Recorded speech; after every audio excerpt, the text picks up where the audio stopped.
ព្រះអង្គឃើញជារាព្យាធិមរណៈបែកបាក់ព្រាត់ប្រាសទុកវិវិលកង់អញ្ចឹងរហូតណាយើងទាំងអស់គ្នាហ្នឹងសើចយំសើចទេណាទាំងអស់គ្នាណាមិនជាសុខអីរហូតណាមែនណាញោមមានអីមមទាំគាត់ថាជួបគ្នាអញ្ចឹងសប្បាយផ្លែតទៅតិចទៅយំវិញទៅអញ្ចឹងព្រះអង្គឃើញថាសេចក្តីសុខក្នុងលោកនេះត្បិតថាព្រះពុទ្ធអង្គ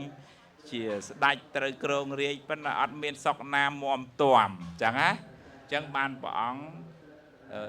ចេញចាកពីរាជសម្បត្តិដើម្បីស្វែងរកផ្លូវនាំឲ្យរួចផុតពីទុក្ខហ្នឹងហើយចុងក្រោយព្រះអង្គរកផ្លូវនឹងឃើញមែន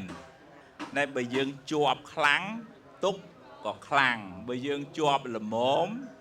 ទុក្ខក៏ល្មមបើយើងមិនសូវជាប់ក៏មិនសូវមានទុក្ខឧទាហរណ៍ថាស្មាទោសចុះស្រឡាញ់ប្តីខ្លាំងប្តីបែកទៅទុក្ខក៏ខ្លាំងស្រឡាញ់កូនខ្លាំងទុក្ខព្រាត់កូនព្រាត់ទៅទុក្ខក៏ខ្លាំងបើរបស់នឹងយើងមិនសូវស្រឡាញ់ទេបាត់ទៅគូមិនសូវទុកដែរមែនទេញោមណាហ្នឹងហើយអញ្ចឹងតើរៀនកំណត់ដឹងថាឥឡូវថែអាសាស្រឡាញ់ក្នុងនាមជា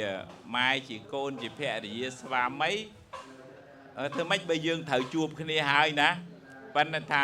រៀនកំណត់ដឹងដែរថា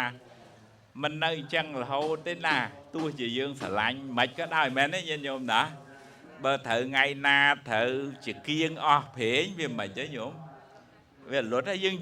យំអត់បានទេបើថ្ងៃតែពេលល្ងាចវាមិនទេ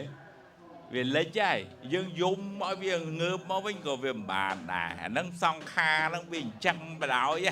យើងប្រកែកអត់បានដែរមែនទេញោមអញ្ចឹងរៀនទទួលស្គាល់អញ្ចឹងទៅយើងមិនសូវកើតទុកណាអនុមោទនា